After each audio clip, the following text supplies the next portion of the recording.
문재인 씨는 현재 부패한 부하들로 이루어진 산 꼭대기에 홀로 앉아 있습니다.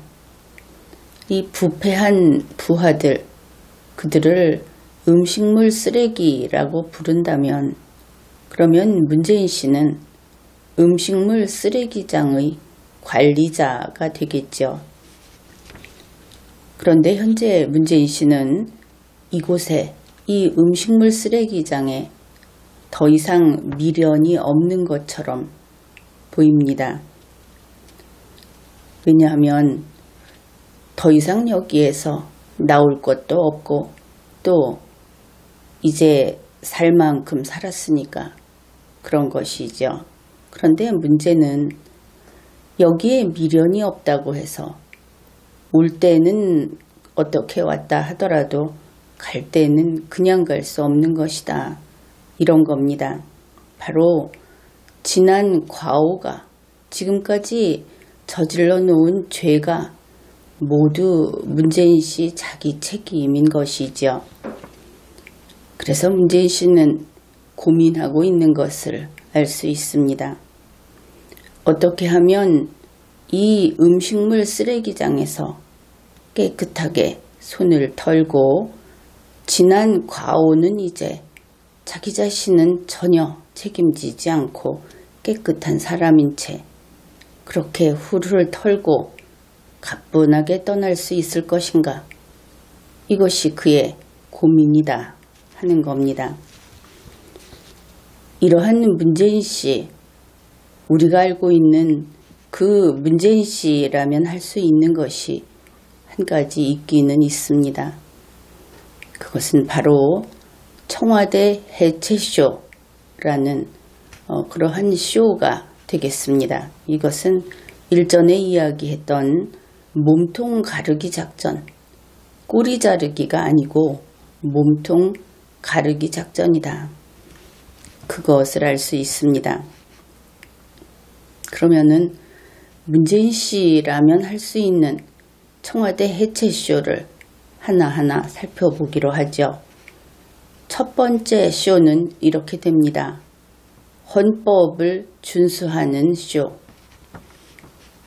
대한민국 헌법 제4장은 정부를 규정합니다. 이 헌법 이야기 하면은 또 법이네, 법 이야기 하는구나 이렇게 할지 모르겠는데 이 헌법 속에 모든 이 정치라든가 하는 국가를 운영한다든가 하는 그 길도 있고 비법도 있고 그 속에 모든 것이 들어 있습니다. 문재인 쇼, 청와대 해체 쇼를 헌법에서 찾아낼 수 있는 것이죠. 그러니까 또 헌법 이야기다 이러지 말고 집중해서 듣기 바랍니다. 대한민국 헌법 제4장이 정부다 그랬죠. 이 정부 안에 들어가면 둘로 딱 나뉘어 있습니다. 제1절, 제2절 정부는 이렇게 둘로 나뉘어 있다. 헌법 속에서 대한민국 집행정부의 구조를 한눈에 볼 수 있는 것이죠. 제1절은 대통령입니다. 그리고 제2절은 행정부인 것이죠. 이렇게 나눠놓고 보면은 여러분이 현실에서 알고 있다시피 대통령은 청와대에 있고 행정부는 종합청사에 있나 보다. 그곳에 총리가 있지. 이런 생각을 할 겁니다. 대략 정확하지는 않더라도 그런 식으로 구분을 할 수 있습니다. 행정부에서 이 집행정부의 행정을 담당하는데 실제로는 일하는 사람은 국무총리인 것입니다. 국무총리가 담당하죠. 대통령은 그러면은 행정부에 어떤 식으로 출입을 하는가? 그것은 국무회의에 참석을 함으로써 거기에 출입을 하게 됩니다. 이렇게 둘로 나뉘어 있는데 우리가 알고 있다시피 지금 청와대는 아주 변태적인 그런 상황이죠. 대한민국 헌법에 있지도 않은 그런 청와대라는 것을 만들어서 한참 전부터 여러 대통령들이 이것을 그대로 운용을 해왔습니다. 누군가는 이것을 바로잡아야 하겠죠. 그 방법은 바로 청와대를 해체하는 것이다. 청와대가 지금처럼 비대한 것은 대한민국의 민주주의를 완전히 엉망으로 만드는 첫 번째 원인입니다. 제왕적 대통령제 이런 이야기, 그것으로 해결이 되는 것이 아닙니다. 첫 번째 할 일은 청와대 해체라는 것이죠. 그러면은 헌법을 준수하는 쇼를 문재인 씨는 어떻게 할 수 있는가? 첫째는 현재 대통령 비서실이라는 곳에서 하고 있는 실질적으로 그것이 국무회의보다 더 머리 위에 앉아있는 그런 회의로 알려져 있는 수보회의를 폐지하는 겁니다. 수보회의를 폐지하면 참으로 많은 것이 바뀌게 되고 그리고 헌법을 준수하는 길로 들어서게 되는 것이죠. 그러면 문재인 씨는 무엇을 할 것인가? 수보회의까지 없어지면 그러면 그때부터는 국무회의에 꼬박꼬박 참석하면 되는 겁니다. 수보회의에서 비서들 모아놓고 과거 같으면 내시들 모아놓고 거기에서 무슨 정책을 논하고 했던 것이 지금까지의 그 모습이었습니다. 그런데 그것을 그러한 비서들과의 회의를 그만두고 총리, 장관들하고 회의를 하는 것이죠. 또 이렇게 하게 되면 문재인 씨가 혹시 피곤해질 것인가? 그럴 염려도 없습니다. 국무회의 하게 되면 총리하고 장관들이 오면 되는 것이죠. 세종시에서도 해야 하지 않는가? 그러면 세종시, 문재인 씨 헬기 타고 가면 됩니다. 얼마나 보기 좋겠습니까? 그러니 이러한 것은 비서들과 어울리는 것보다는 100배 폼나는 일이다. 그리고 내시들, 비서들하고 노는 것이 아니고 정승들하고 노는 것이다. 그러니까 좌의정, 우의정하고 노는 것이다. 격이 달라지는 것이죠. 총리, 장관들과 노는 것이다. 문재인 씨 입장에서도 이것은 손해나는 장사는 아니다. 그렇게 볼 수 있을 겁니다. 그 다음에 이제 문재인 씨가 할 수 있는 두 번째 쇼입니다. 여러분이 눈치를 챘겠지만 이 쇼들은 단계별로 차근차근 이루어졌을 때 나중에 아주 커다란 그런 효과를 발생할 수 있는 것이죠. 두 번째 쇼도 이름은 헌법을 준수하는 쇼 이렇게 되어 있습니다. 그런데 내용은 앞의 경우하고는 상당히 다릅니다. 대한민국 헌법은 제1절에서 대통령을 규정하고 있다. 그렇게 이야기를 했습니다. 그러면 대통령이라는 것은 어떤 조직인가? 거기에는 어떤 시스템이 있는가? 그런데 놀랍게도 대한민국 헌법이 규정하는 대통령이라는 조직은 1인 단독기구로 규정이 되어 있습니다. 그저 대통령 한 사람만 있으면 대통령이라는 조직이 완성이 되는 것이죠. 그리고 헌법 제1절의 대통령을 보면은 1절 전체에서 그 의사결정은 어떤 회의를 통한다든가 하는 그런 것이 아니고 대통령인 공무원, 그 1인 기관이 단독 결정을 하도록 되어 있습니다. 그만큼 책임이 막중한 것이죠.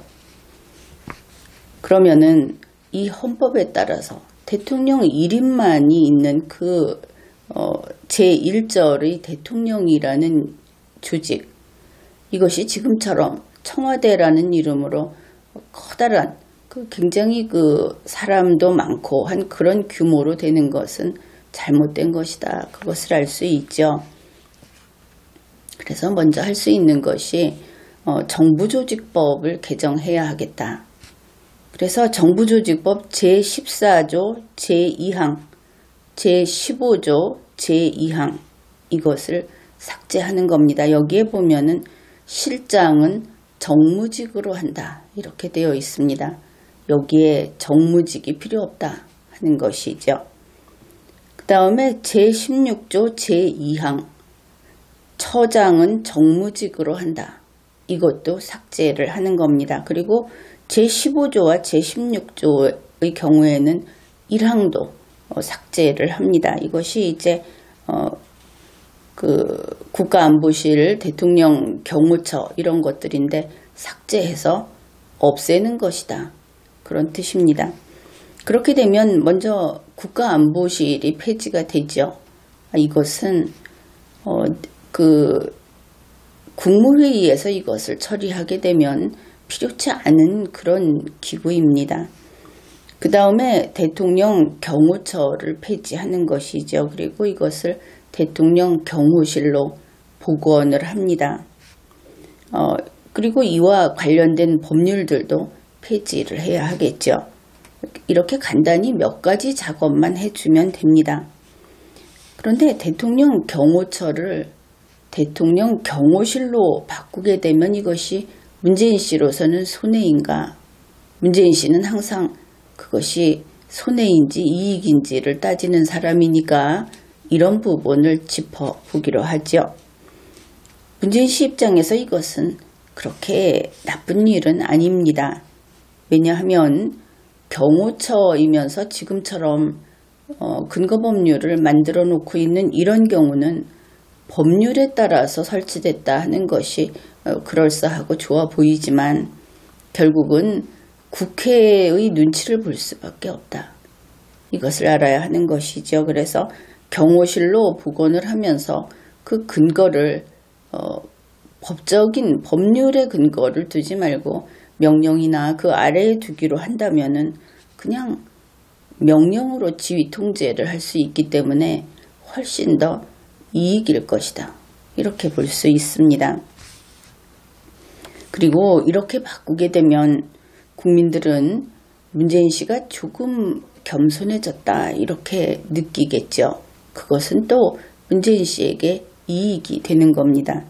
실제로 문재인 씨의 입장에서는 또 실질적인 이익이 무엇이 있는가? 그것은 청와대의 조직을 이런 식으로 많이 폐지를 하고 정리를 함으로써 기업 같으면 경영 합리화를 하는 그런 효과를 누릴 수 있게 된다. 이렇게 볼 수 있겠습니다. 이제 세 번째 쇼를 살펴보기로 하지요. 이것은 앞에서 정부조직법을 간단히 몇 군데에만 손을 본다. 그렇게 이야기를 했죠. 말은 그런데 사실은 앞에서 이야기한 그런 몇 개 조문이 정부조직법에서 대통령과 관련한 거의 다입니다. 대통령이라고 하는 것은 정부조직법에서 그 분량이 별로 많지 않습니다. 앞에 이야기한 것처럼 그렇게 정리를 하게 되면 이제 정부조직법 속에 남게 되는 것은 대통령 비서실 그리고 국가정보원 이 정도 남게 됩니다. 여기에서 대통령 비서실 부분을 살펴보기로 합시다. 정부조직법 제14조 제2항 대통령 비서실에는 실장 1명을 둔다. 대통령은 1인 기구라고 했습니다. 그 대통령 비서실에 실장 1명만 규정을 하고 있습니다. 이것이 정상적인 것이고 이것이 가뿐한 그런 대통령 비서실의 모습인 것이죠. 그런데 현재 대통령 비서실에는 공무원 정원이 443명으로 그렇게 나와 있습니다. 실제로는 거기에서 일하는 인원은 훨씬 많죠. 청와대라고 하는 데서 일하는 전체 인원은 대단히 많습니다. 우선 이 공무원 정원만 가지고 이야기를 해보기로 하죠. 대통령 비서실에는 비서실장 1명만 둔다. 따라서 대통령 비서실에 있는 공무원은 비서실장을 보좌하는 공무원이다. 이것을 알 수 있습니다. 대통령 비서실은 대통령실은 아닌 것이죠. 아마도 이 차이를 생각하지 못하고 대통령실과 대통령 비서실이라는 명칭을 대통령 때마다 때때로 이렇게 변경을 하는 것 같은데, 이것이 대통령실이 돼버리면 공무원이 좀 많을 수도 있겠죠. 그러나 정부 조직법에 따르면은 대통령 비서실로 되어 있습니다. 비서실에 있는 사람들은 비서실장을 보좌합니다. 비서실장이 대통령을 보좌하고 이렇게 되어 있죠. 근데 보좌라는 말도 잘 써야 하는 것이, 비서는 비서일만 하면 되는 것입니다. 이렇게 보았을 때 비서실장 1명을 보좌하는 공무원 숫자가 443명이다 하는 것은 너무 많다, 그렇게 보이죠. 아주 인심 좋게 인정을 해 주더라도 한 10명 이내 정도면 적절할 것이다, 그럴 겁니다. 따라서 대통령 비서실장 1명, 비서실장을 보좌하는 인력 10명, 그래서 이렇게 11명 정도만 두면 되겠다. 대통령 비서실장이라고 하더라도 비서는 비서일 뿐입니다.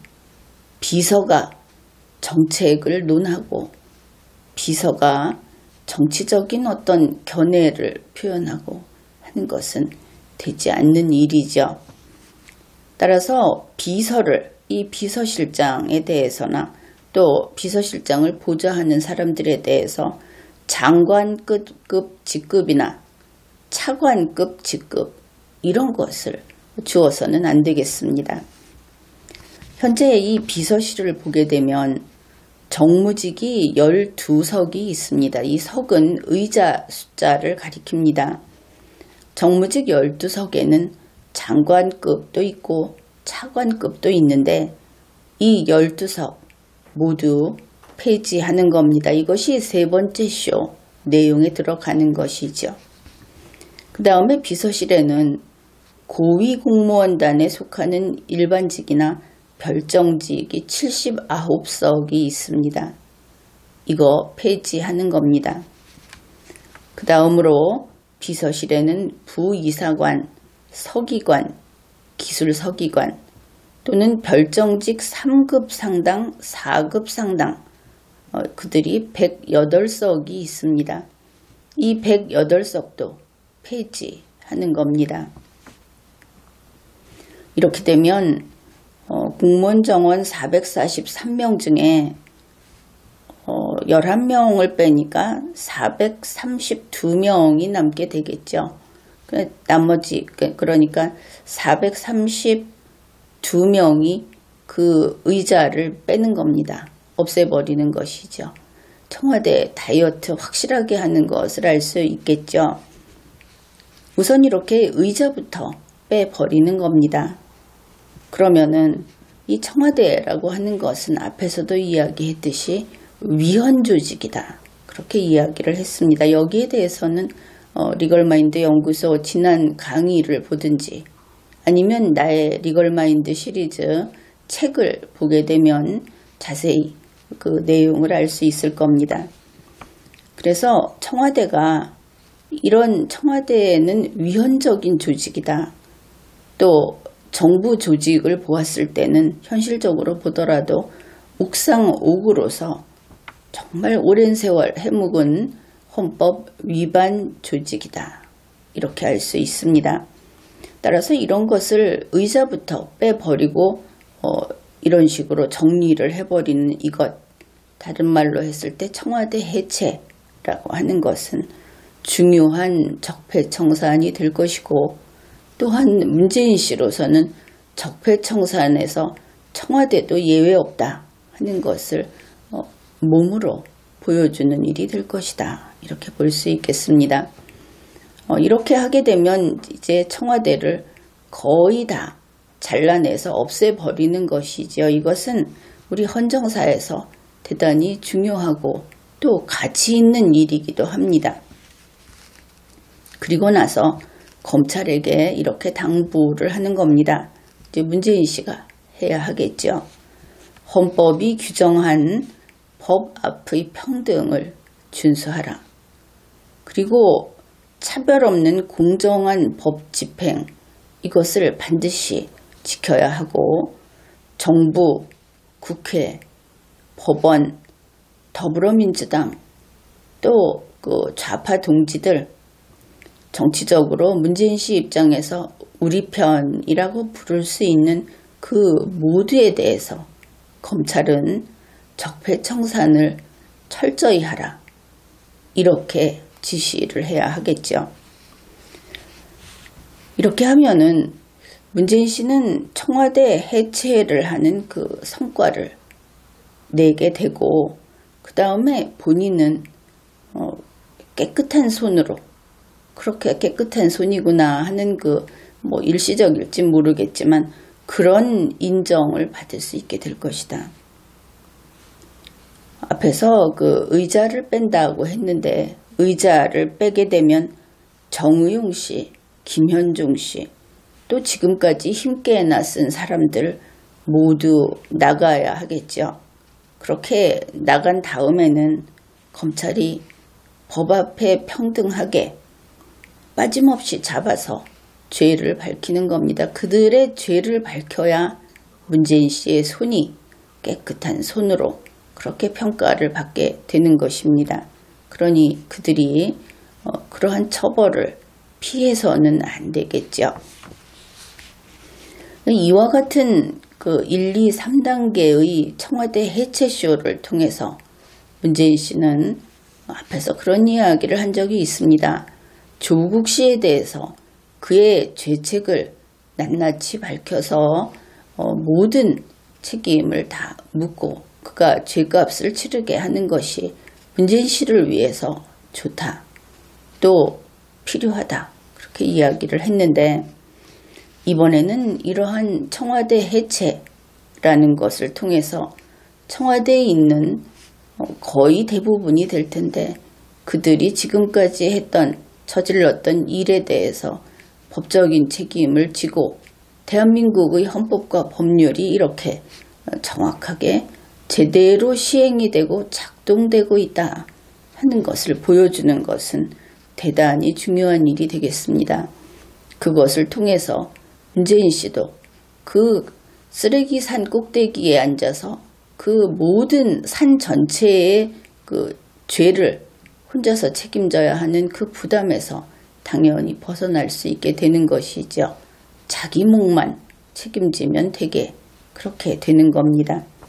만일 문재인 씨가 이와 같은 청와대 해체라는 것을 그러니까 몸통 가르기 이런 것을 하지 않고 그냥 우두커니 있다가 그냥 시간을 보내면 이 때를 놓치면 어떤 일이 생길 것인가? 그것은 아주 쉽게 한 두 가지 우리가 생각해 볼 수 있는 겁니다. 첫째는 탄핵된다. 그리고 둘째는 체포된다. 이렇게 되는 것이죠. 물론 재직 중인 대통령이 어떻게 체포될 것인가? 거기에 대해서는 대한민국 헌법이 준비를 하고 있습니다. 여기에 대해서는 별도로 다루기로 하겠습니다. 지금까지 리걸마인드 연구소였습니다.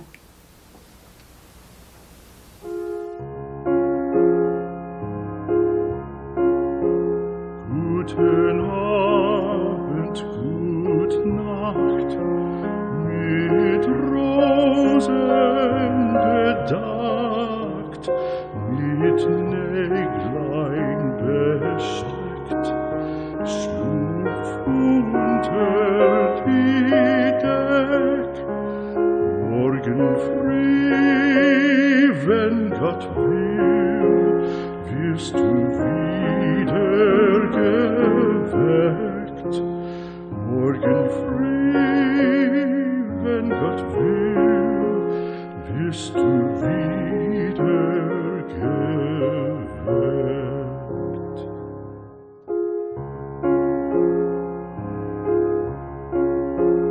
Gute Nacht.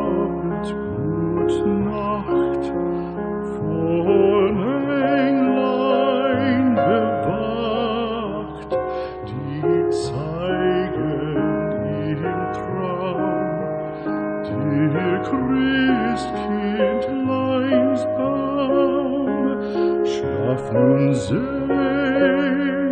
und süß, schau im Traumsparadies, schlaf nun selig und süß, schau im Traumsparadies.